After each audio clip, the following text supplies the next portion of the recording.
Assalamualaikum warahmatullahi wabarakatuh.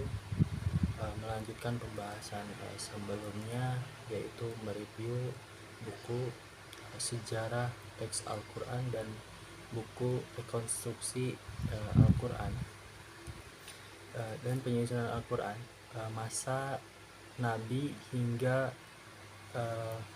masa Khalifah Umar. Al-Quran diwahyukan secara lisan, namun Al-Quran sendiri itu konsisten sebagai kitab tertulis. Ini memberi petunjuk bahwa wahyu tersebut tercatat dalam tulisan pada perkembangan Al-Quran selama periode Mekah di dalam buku sejarah teks Al-Quran. Diceritakan dan dikisahkan masuknya Sayyidina Umar bin Khattab. Umar masuk Islam setelah dia membaca apa yang tertulis di sebuah kulit, tak lain dan tiada bukan itu adalah Al-Quran, yang menyentuh hati dan meluluhkan hati. Menurut Ibnu Abbas, bahwasanya ayat yang turun di Mekah terekam dalam bentuk tulisan. Sejak dari sanalah maka berkembang tulisan-tulisan lainnya yang dari kulit, pelepah kurma, batu-batuan, dan media lainnya yang memungkinkan untuk bisa menulis, ditulis. Selanjutnya pada periode Madinah, perkembangan teks Al-Quran sudah pesat. Bahkan ada puluhan tulisan resmi yang langsung ditunjukkan oleh Rasulullah, seolah-olah dengan cara didikte oleh Rasulullah ketika wahyu datang. Beliau langsung memanggil Zaid khususnya sebagai sekretaris. Zaid bin Sabit kemudian ia membawa tinta dan selanjutnya Rasulullah mendiktekan ayat Al-Quran. Setelah ditekan dan ditulis oleh Zaid, kemudian Zaid membaca kembali di depan Rasulullah agar tidak ada kekeliruan. Kemudian di dalam susunan ayat ke dalam surat diakui secara umum bahwa susunan ayat dan surat dalam Al-Quran memiliki keunikan yang luar biasa. Susunannya itu tidak secara umum, tidak secara urutan saat wahyu diturunkan. Rahasianya hanya Allah yang tahu karena dialah sebagai pemilik kitab. Ada beberapa riwayat yang menyebutkan bahwa Nabi Muhammad memberi instruksi kepada para penulis tentang letak-letak ayat pada setiap surat. Utsman menjelaskan baik wahyu itu mencakup ayat panjang maupun ayat terpisah, Nabi Muhammad selalu memanggil penulisnya dan berkata, letakkan ayat-ayat tersebut ke dalam surat seperti apa yang beliau sebut. Zaid bin Sabit menegaskan kembali,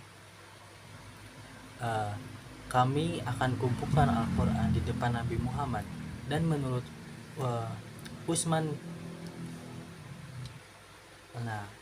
malaikat Jibril menemui Nabi Muhammad SAW memberikan perintah akan penempatan ayat tersebut. Setelah Nabi Muhammad wafat, terjadilah pengumpulan Al-Quran pada zaman sahabat. Di sini konteksnya yaitu dengan mengumpulkan Al-Quran, bukan menulis Al-Quran. Kalau mengumpulkan Al-Quran berarti menggabungkan sesuatu yang langka dan khas tersendiri, semuanya digabungkan. Selanjutnya kita akan berbicara mengenai kompilasi Al-Quran semasa kekuasaan Abu Bakar dan Umar. Yang pertama pada masa Abu Bakar Siddiq, yang tentunya penugasan dalam mengkompilasikan Al-Quran masih tetap dibebankan kepada Zaid bin Sabit, berawal dari perang Yamamah. yang memakan banyak korban penghafal Al-Quran atau seorang qori yang syahid di medan perang. Kemudian Umar bin Khattab memberikan saran kepada Abu Bakar sebagai khalifah pada masa itu untuk membukukan Al-Quran. Nah, pada awalnya Abu Bakar kurang setuju dengan pendapat Umar. Hal ini dikarenakan belum dilakukan semasa Nabi Muhammad gitu, semasa Nabi Muhammad hidup. Tetapi kemudian setelah Umar meyakinkan Abu Bakar dan Abu Bakar pun setuju.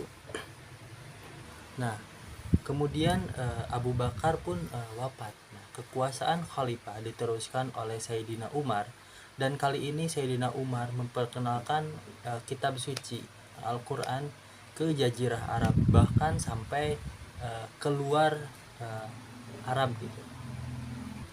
Nah, sementara itu dalam buku kodifikasi sejarah Al-Quran dijelaskan perkembangan menulis di Arabia yang kemudian turun wahyu Al-Quran yang memang mengarah ke sana gitu, mengarah untuk dituliskan pada bahasan selanjutnya, yaitu mengenai pemeliharaan Al-Quran pada zaman Nabi Muhammad yang disebut di dalam buku.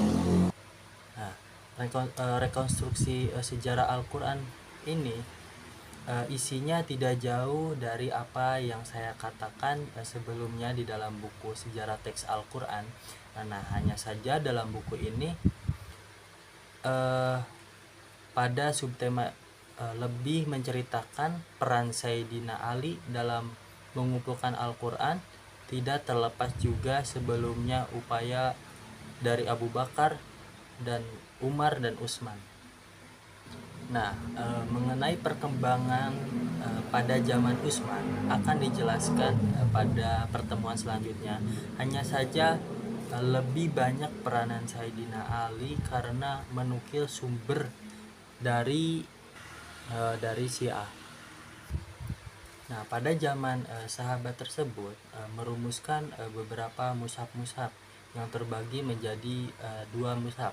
Yang pertama mushaf primer dan sekunder. Mushaf-mushaf primer yang berjumlah 15 diantaranya yaitu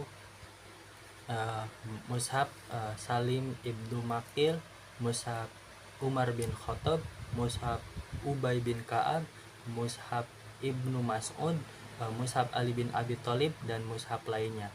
Nah, kemudian menghapus data sekunder yang berjumlah 13 mushaf, diantaranya mushaf Al-Qadar, Ibnu Maqis, mushaf Ja'far Shadiq, dan mushaf lainnya. Nah, masa premier menunjukkan upaya yang sadar di kalangan sahabat Nabi untuk mengumpulkan Al-Quran pada masa Nabi dan sepeninggalannya sebelum eksistensi mushaf Utsmani. Nah, sementara mushaf sekunder lebih memperlihatkan pengaruh mushaf-mushaf primer dan merupakan cerminan dari tradisi bacaan Al-Quran di kota-kota metropolitan Islam, di kota-kota metropolitan Islam. Nah, mungkin segitu saja pembahasan dari saya, kurang lebihnya mohon maaf.